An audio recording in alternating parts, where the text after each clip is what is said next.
Hureyrədən rəvayət olunan hədisdə Allah Rəsulü sallallahu aleyhi və səlləm buyurur ki, qulun Allaha, Rəbbinə ən yaxın olduğu yer onun səcdə etdiyi yerdir. Ona görə duanı çoxaldın. Qulun Rəbbinə ən yaxın olduğu vaxt, məqam səcdə yeridir, səcdə etdiyi zamandır. Ona görə duanı çoxaldın. Əvvəla onu deyək ki, hədis İmam Müslim rəvayət edib. Əvvəla deyək ki, namaz çox əzəmətli bir ibadətdir. İslamın dirəyidir, sütunlarındandır. Ona görə bir müsəlman namazsız təsəvvür olunmur. Deyəndə ki, mən müsəlmanam, namazın yoxdursa sən necə özünə müsəlman deyə bilirsən.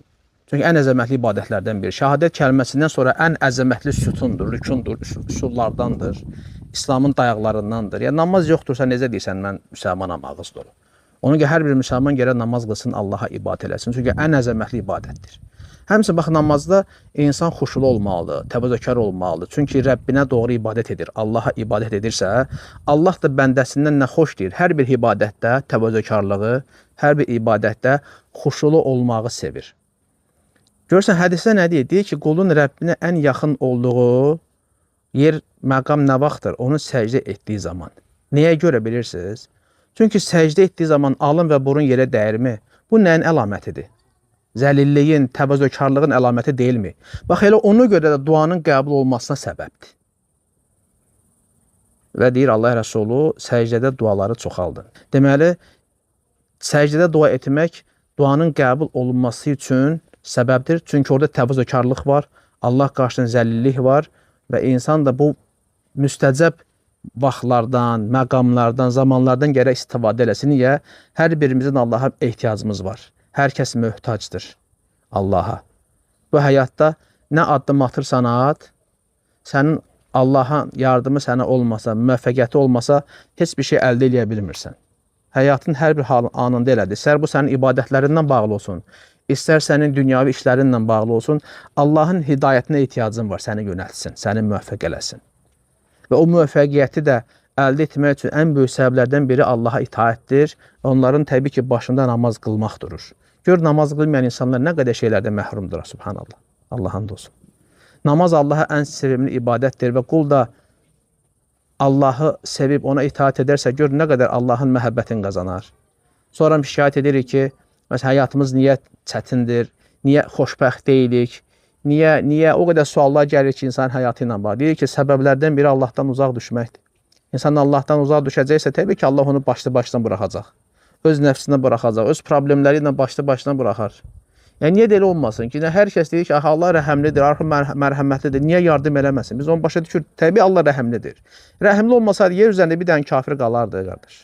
Yer üzərində bu qədər zalimlar var. Allah Taala'nın hər kəsə mərhəməti var. Hətta möhlət verir, gözləyir, bəlkə o zalim, o fasik qulu geri dönər. Lakin nəsə bir şey də baş verəndə özündən başqa heç kəsi qınama. Həmən demək ki, Allah məndən niyə üz döndərdi? Allah məni yaratmışdırsa, mənə niyə yardım eləmir? Və sən Allahın dini üçün nə etdin? Sən Allah üçün nə etdin?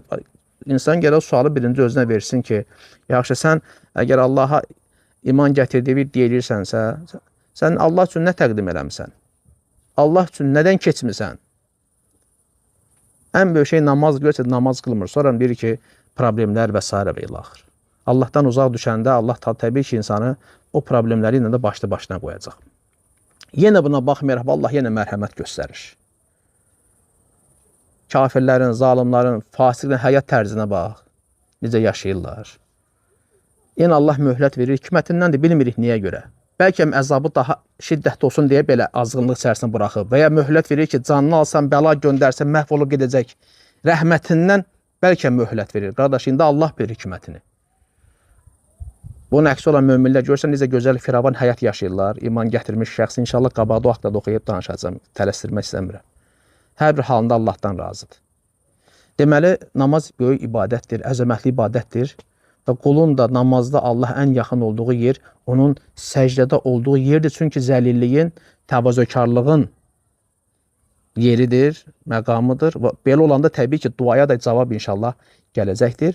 Rükû halında olanda da Allah Rəsulü nə buyurur sallallahu aleyhi ve sellem? Deyir ki, Allahı çoxlu əzəmətləndirir. Deməli, rüküdə Allah təzim edirsən, səcdələrdə də Allaha dua edirsən. Bəzi adamlar rüküdə də dua edir, deyir, xətadır. Rüküdə dua eləmirsən. Rüküdə varid olan zikirləri söylə, Allahı təriflə bağlı, Allah həmd etməklə bağlı. Amma səcdə yerinə çatanda inşallah ki, orada sən dua edirsən və müstəcəb bir yerdir, vaxtdır. İnsan gərək bu məqamlardan istifadə eləsin.